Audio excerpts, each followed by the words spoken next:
Hello साथियों, नमस्कार। मेरा नाम ललित कुमार यादव। मैं शासकीय महाविद्यालय मानपुर, जिला उमरिया, मध्य प्रदेश से बीए तृतीय वर्ष का छात्र हूँ। साथियों, आज की इस वीडियो में आप सभी का मैं दिल की गहराई से स्वागत करता हूँ। आज हम पढ़ने वाले हैं कि व्यक्तित्व विकास बीए तृतीय वर्ष का सिलेबस को पूरा समझेंगे। तो वीडियो को शुरू करते हैं। देखिए, व्यक्तित्व विकास में आपका पहली इकाई में है अभिव्यक्ति। तो हम आज समझेंगे कि अभिव्यक्ति का अर्थ क्या होता है। अभिव्यक्ति है क्या? अभिव्यक्ति किसी व्यक्ति का किसी वस्तु, व्यक्ति या परिस्थिति के प्रति मानसिक दृष्टिकोण। क्या कहता है कि किसी भी व्यक्ति की किसी वस्तु या व्यक्ति की परिस्थिति के प्रति मानसिक दृष्टिकोण। मान लीजिए किसी भी वस्तु होती है या व्यक्ति की जो परिस्थिति होती है उसके प्रति उसका जो मानसिक दृष्टिकोण है वह कैसे है। मान लीजिए आपके सामने कोई समस्या है, उसके प्रति आपका मानसिक दृष्टिकोण कैसा है। कोई भी चीज़ हो गया, उसके बारे में आप क्या सोचते हैं, यह आपको अभिव्यक्ति के बारे में यह सोचने, महसूस करने और व्यवहार करने की प्रवृत्ति को दर्शाता है। क्या कहता है कि आप कोई भी चीज़ देखते हैं तो आपके मानसिकता, जो आपका मानसिक दृष्टिकोण है, क्या विचार आता है। जब आप कोई चीज़ देखते हैं तो उसमें से कोई ना कोई विचार अवश्य आता है। ये उसे महसूस करते हैं इस सोचने के लिए, ठीक है। उसको व्यवहार, इसके प्रति क्या, इस पेन के प्रति क्या हमारा सोच है, यह मानसिक दृष्टिकोण कहलाता है। अब देखते हैं व्यक्तित्व विकास में अभिव्यक्ति की भूमिका। जो व्यक्तित्व विकास है उसमें अभिव्यक्ति की भूमिका क्या है। देखिए, अभिव्यक्ति व्यक्ति के व्यवहार और निर्णयों को प्रभावित करती है। क्या कहते हैं, जो अभिव्यक्ति होता है वह व्यक्ति के व्यवहार और निर्णय लेते हैं उसको प्रभावित करती है। फिर है भावनात्मक अभिव्यक्ति से आत्मविश्वास, सफलता और अच्छे संबंध बनाना। क्या कहते हैं कि धनात्मक मतलब सकारात्मक अभिव्यक्ति और आत्मविश्वास, है ना, सफलता और अच्छे संबंध बनाना, इसकी क्या क्या भूमिका है देखना, ठीक है। फिर है निषेधात्मक मतलब निगेटिव, ठीक है। अभिव्यक्ति से असफलता, तनाव और सामाजिक दूरी पैदा होती है। जो निषेधात्मक होते हैं, नकारात्मक सोच वाले लोग होते हैं, उनके अंदर अभिव्यक्ति में असफलता, तनाव और सामाजिक दूरी पैदा होती है। जो समाज से दूरी, उससे लोग बनाकर रहने लगते हैं। अब देखते हैं धनात्मक एवं निषेधात्मक प्रवृत्ति क्या होती है, सकारात्मक एवं नकारात्मक प्रवृत्ति क्या होती है, अभिव्यक्ति क्या होती है, ठीक है। धनात्मक अभिव्यक्ति समझेंगे कि आशावादी सोच, सहयोगी स्वभाव, आत्मविश्वास। क्या कहता है कि आशावादी, उसको मतलब किसी की आशावादी सोच होनी चाहिए। फिर सहयोग मतलब हर पल उसको किसी के बारे में सहयोग करने की भावना पैदा होनी चाहिए और वह उसको अपने खुद पर आत्मविश्वास होना चाहिए कि ये सही है, मैं कर सकता हूँ। फिर है निषेधात्मक अभिव्यक्ति मतलब नकारात्मक, ठीक है। निराशावादी, जो निराश रहते हैं, ठीक है। फिर सोच, निराशावादी सोच गलत हरदम रहती है ना, किसी के बारे में गलत सोचना, गलत बोलना। फिर आलोचना, स्वभाव असंतोष, फिर आलोचना करते हैं, कोई व्यक्ति ऐसा है वैसा है ना, ये सब बोलते हैं लोग। उसका क्या स्वभाव है, स्वभाव बन जाता है। फिर उनको असंतोष पैदा होता है। अब हम देखते हैं अभिव्यक्ति के गुण और दोष क्या होते हैं, है ना। पहले देखते हैं गुण क्या होता है, अभिव्यक्ति के गुण क्या है। देखिए, प्रेरणा, इसके गुण है कि हम किसी से प्रेरणा ले सकते हैं। कोई भी चीज़ देखकर उससे हम कुछ सीख सकते हैं, प्रेरणा ले सकते हैं, है ना। आत्मविश्वास होना चाहिए। सहयोग, सफलता की भावना, सहयोग करना चाहिए, एक दूसरे का सहयोग और सफलता की भावना होनी चाहिए। अब इसका दोष क्या होता है? हठ धर्मिकता, मतलब सबसे हट करना, उसका धर्म बन जाता है। जो नकारात्मक लोग होते हैं वह उसी तरह करने लगते हैं, हट, किसी से बुरा भाव, इस पर नकारात्मक सोचते हैं, असफलता का, उनको असफलता का डर रहता है। वो तो रहेगा ही, क्योंकि नकारात्मक सोचते हैं, किसी के बारे में अच्छा नहीं सोचते, इसलिए उनका ये तो रहेगा कि वो असफलता का डर बना ही रहेगा। और संबंधों में तनाव, जिनका जो संबंध होता है, रिश्ता होता है, उसमें तनाव होता है। अब हम देखते हैं कि धनात्मक अभिव्यक्ति विकसित करने के उपाय क्या होगा। ठीक है, जो धनात्मक अभिव्यक्ति है उसको विकसित, मतलब कैसे विकसित किया, उसके क्या क्या उपाय है। तो पहला उपाय है कि सकारात्मक सोच, हर दिन हर पल आपको सकारात्मक सोच का अभ्यास करना है। किसी भी चीज़ को देखते वक्त उससे सकारात्मक सीख लेनी चाहिए। दूसरा है अच्छे लोगों और प्रेरणादायी साहित्य विचारों का असर। क्या कहता है कि हमको अच्छे लोगों के साथ रहना चाहिए और अच्छे विचारों को हमको पढ़ना चाहिए। अच्छे लोगों और अच्छा प्रेरणादायी, देखिए हम अच्छे लोगों के साथ रहते हैं तो जैसा उनका व्यवहार रहता है तो हमारे अंदर आ जाता है। इसलिए हरदम अच्छे लोगों के साथ रिश्ते बनाइए, उनके साथ रहिए, समय बिताइए, आप हरदम ऊंचाइयों तक पहुँचेंगे। फिर है अच्छे लोगों और प्रेरणादायी साहित्य विचारों का संग। अच्छे लोगों, इसी को समझना। तीसरा है कि आत्मविश्लेषण और आत्मविश्वास।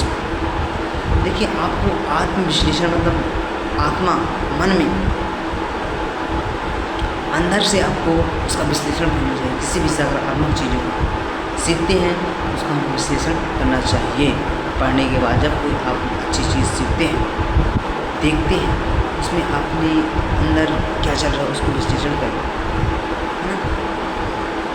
और आत्मविश्वास, जिससे हमारा आत्मविश्वास बढ़ता है। फिर असफलताओं से सीखना, निराश न हो। क्या कहते हैं कि हम असफलता से हरदम सीख ले सकते हैं, या अपना खुद का असफलता या दूसरे का, तो हम उससे सीख बहुत ले सकते हैं। कोई व्यक्ति कुछ गलत काम करता है, उससे हमसे सीख लेना चाहिए कि हमको ऐसा नहीं करना है।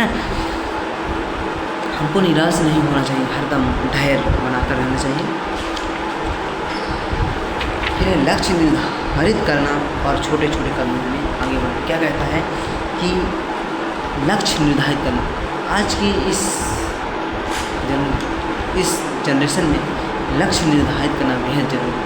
पहले से हरदम लक्ष्य निर्धारित करने से हमको यह होता है कि हमें कोई दिशा का एहसास होता है कि हमको किस दिशा में चलना है ना।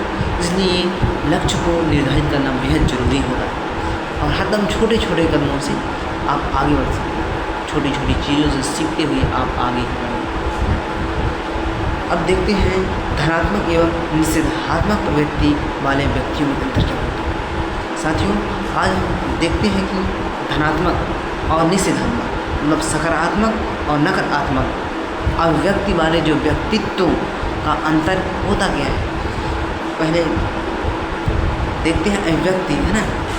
ये अभिव्यक्ति में धनात्मक और निषेधात्मक। पहले सोच, तो धनात्मक में देखिए आशावादी, रचनात्मकता। जो धनात्मक होते सकारात्मक वाले अभिव्यक्ति होती है उसमें आशावादी होती है और रचनात्मक होता है।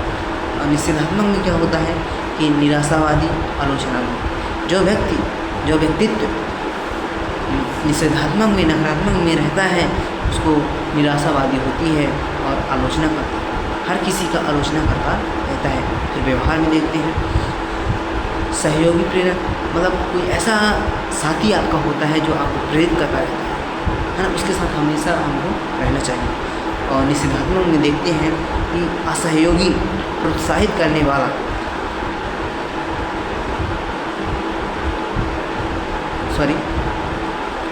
असहयोगी हतोत्साहित करने वाला। जो असहयोगी होता है, जो जो आपका भला नहीं चाहेगा, है ना, आपको गलत रास्ते पे चलना सिखाएगा, है ना, जैसे वो है वैसे वो आपको भी सिखाएगा। इसलिए आप सही व्यक्तियों का संगत कीजिए, नहीं आप अकेले ही रहिए, ठीक है। फिर परिणाम देखिए, सफलता, अच्छे संबंध। परिणाम क्यों, जब परिणाम मिलता है तो आपको सफलता जब मिलती है तो अच्छे संबंध मिलते हैं, है ना। असफलता से क्या होता है, जो निषेधात्मक में आता है वह तनाव होता है। अगर आप किसी व्यक्ति को असफलता मिलती है तो उसको अवश्य तनाव होगा, और समाज में उनका छवि क्या रहेगी, सम्मानित प्रिय। जो सकारात्मक में रहते हैं वो सम्मानित प्रिय, मतलब समाज के जो लोग हैं उनको सम्मान की दृष्टि से देखते हैं, और जो निषेधात्मक में हैं वो उपेक्षित, अप्रिय, मतलब उनकी भी अपेक्षा हो, अप्रिय, मतलब किसी समाज में उनका कोई वो नहीं रहे। अब देखते हैं व्यक्तित्व विकास कौशल और प्रत्यय एवं आवश्यकता।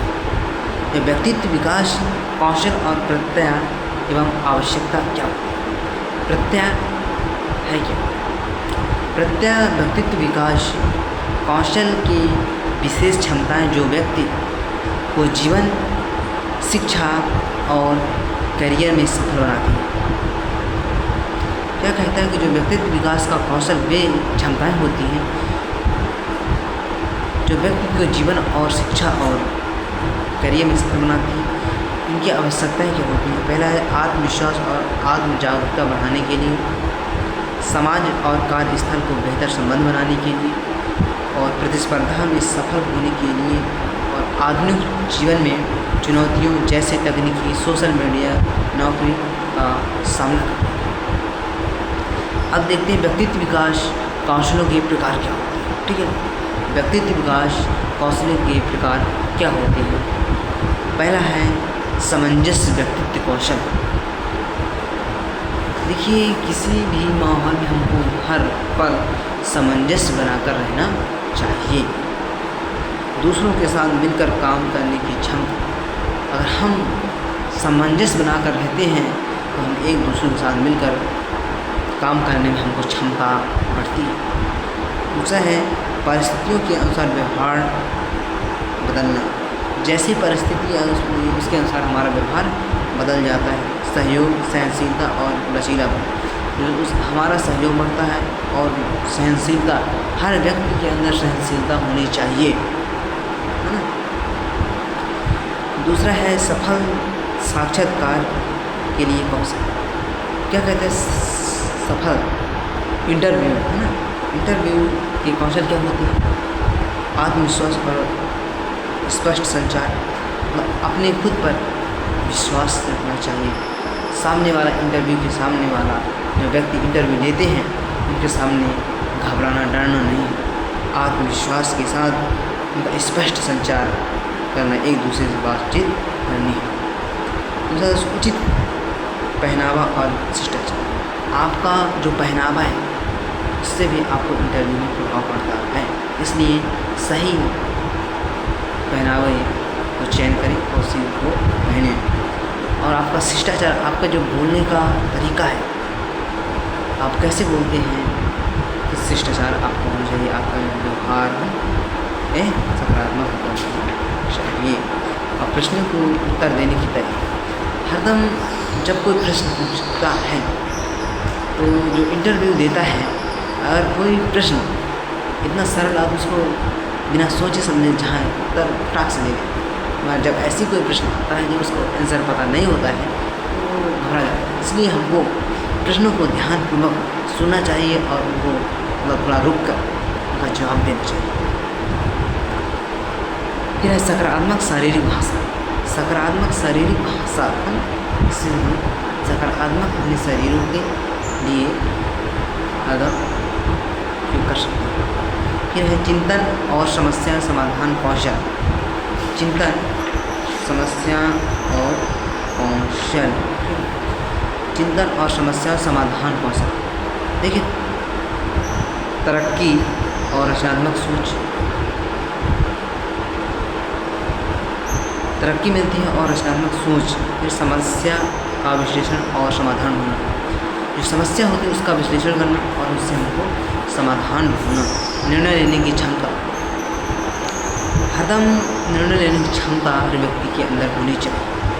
हर व्यक्ति को उसको धैर्यपूर्वक किसी भी परिस्थिति में जल्दीबाजी से फैसले लेना गलत है। उसको सोच समझ कर किसी भी परिस्थिति में निर्णय लेना बहुत ज़रूरी होता है। सोशल मीडिया प्रबंधन कौशल, सोशल मीडिया मैनेजमेंट स्किल्स। देखिए सोशल मीडिया का जिम्मेदारी से उपयोग करें। देखिए सोशल मीडिया जो है आज की इस दुनिया में बहुत अच्छा भी है और बहुत ख़राब भी है। इसका जिम्मेदारी से उपयोग, आप कोई भी आपका फ़ोन, कोई भी आपका सोशल मीडिया में जो ईमेल आईडी है सब है, कोई भी कुछ करता है तो आपको उसकी जिम्मेदारी होनी चाहिए। इसलिए आपको अपने फ़ोन के प्रति सब सतर्क रहना है और उसको अच्छे से उनका ख्याल रखना है। फिर होता है सकारात्मक छवि बनाना। हरदम सकारात्मक छवि आपका होनी चाहिए, दृश्य। फिर समय और संतुलन का समय का संतुलन और डिजिटल शिक्षा। देखिए समय का संतुलन होनी चाहिए, समय का सदुपयोग करना चाहिए और डिजिटल शिक्षा मतलब किसी भी व्यक्ति को आप मैसेज करते हैं तो आप किस भाषा का उपयोग करते हैं, कैसे शिष्टाचार उसमें क्या है, बहुत मायने रखते हैं। आप कैसे उनको मैसेज करते हैं इससे बहुत प्रभाव पड़ता है। फिर व्यक्तित्व उन्नयन कौशल, पर्सनालिटी, आत्मविश्वास, नेतृत्व और प्रेरणा। व्यक्तित्व का उन्नत कौशल होता है, उससे आत्मविश्वास, नेतृत्व का प्रेरणा मिलता है और तनाव प्रबंधन और सकारात्मक सोच होती है। निरंतर सीखने और सुधारने की आदत होती है ना। व्यक्तित्व मूल्यांकन का उद्देश्य क्या होता है? व्यक्तित्व का मूल्यांकन करना, उसके लिए क्या उद्देश्य? देखिए व्यक्ति के गुण, दोष, प्रवृत्ति और व्यवहार को समझना।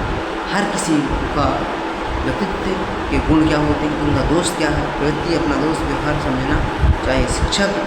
शिक्षा, नौकरी और प्रशिक्षण में उपयुक्तता का आकलन करना। मानसिक स्वास्थ्य और सामाजिक अनुकूल की परिस्थिति। मानसिक स्वास्थ्य के लिए सही भोजन और अच्छा भोजन करने के लिए जरूरत है। व्यक्तित्व विकास के लिए, सुधार के लिए पहचान, सुधार के क्षेत्र में पहचान करें। फिर व्यक्तित्व मूल्यांकन की विधियाँ क्या होती हैं? पहला विधि है प्रेक्षण विधि, ठीक है। इसके अंदर देखते हैं कि व्यक्ति के व्यवहार, हाव भाव, बोलचाल और क्रियाओं का प्रत्यक्ष अवलोकन। देखिए हम व्यक्तित्व का कैसे मूल्यांकन करना है, हमको उनके हाव भाव से पता चल जाता है, उनका बोलचाल हम कैसे बोलते हैं, उससे हमको प्रत्यक्ष अवलोकन हो जाता है। सरल और प्रकृति विधि, सरल और प्रकृति विधि अपनाएं। किसी व्यक्ति से बात करते वक्त उसके अनुसार से बात किया जाए। दोष कभी कभी पर्यवेक्षक की व्यक्तिगत राय में प्रभावित हो सकती है। फिर दूसरा साक्षात्कार। इसके अंदर देखते हैं कि व्यक्ति में प्रश्न पूछकर उसकी सोच, दृष्टिकोण का अनुभव जानना। जो व्यक्ति होता है प्रश्न पूछकर उसकी सोच की, दृष्टिकोण में अनुभव जानना, उसका क्या अनुभव, उस प्रश्न के प्रति। औपचारिक और अनौपचारिक दोनों प्रकार हैं। दोष उत्तर देने वाला व्यक्ति जानबूझकर छिपा सकता है, गलत जानकारी दे सकता है। मनोवैज्ञानिक परीक्षण। मनोवैज्ञानिक परीक्षण क्या होता है? देखते हैं कि पहला है व्यक्तित्व अनुसूचियाँ, प्रश्नावली या अनुसूची जिन्हें व्यक्ति अपना विचार, अनुभव के अनुसार उत्तर देना होता है। जो कोई भी प्रश्नावली है जिससे हम कॉपी का उत्तर है ना, तो उसको हम पढ़ कर उत्तर देते हैं तो अपने विचार है ना, उससे क्या होता है कि उत्तर देना होता है। उदाहरण के लिए MMPI है ना। दूसरा लाभ व्यवस्थित और सांख्यिकीय रूप में विश्वसनीय। सांख्यिकी क्या होती है? आंकड़े, है ना, उसके आंकड़े के रूप में विश्वसनीय। फिर है प्रेक्षेपी परीक्षण। प्रेक्षेपी परीक्षण क्या होता है? व्यक्ति को अस्पष्ट चरित्र स्थितियों देखकर उनकी प्रक्रिया जानना। व्यक्ति की जो अस्पष्ट चित्र है, स्थितियां हैं, उनको देखकर हमको प्रक्रिया जानना चाहिए। कोई व्यक्ति है ना, कोई ऐसा रहता है जो लोग उसको पसंद नहीं करते, फिर भी इससे हमको कुछ ना कुछ सीखने को मिलता है। फिर है व्यक्ति को अवचेतन प्रवृत्ति और गहरे विचार सामने आते हैं, तो उस परिणाम व्याख्यान कठिन और विश्लेषण पर निर्भर करता है। निष्कर्ष, अब आपका पूरा सिलेबस कंप्लीट होने जा रहा है। लास्ट में है कि व्यक्तित्व मूल्यांकन का उद्देश्य व्यक्ति को सही ढंग से समझना और उनके विकास में मदद करना। दूसरा है परीक्षण और साक्षात्कार विधि सरल है, जबकि मनोवैज्ञानिक परीक्षण गहराई से विश्लेषण करते हैं। अनुसूचियाँ वस्तुनिष्ठ होती है, जबकि प्रेक्षेपी परीक्षण अवचेतन प्रवृत्ति का उजागर करते हैं। साथियों, आपका बहुत बहुत धन्यवाद और मुझे ध्यानपूर्वक सुनिए। आपका बहुत बहुत शुक्रिया, धन्यवाद।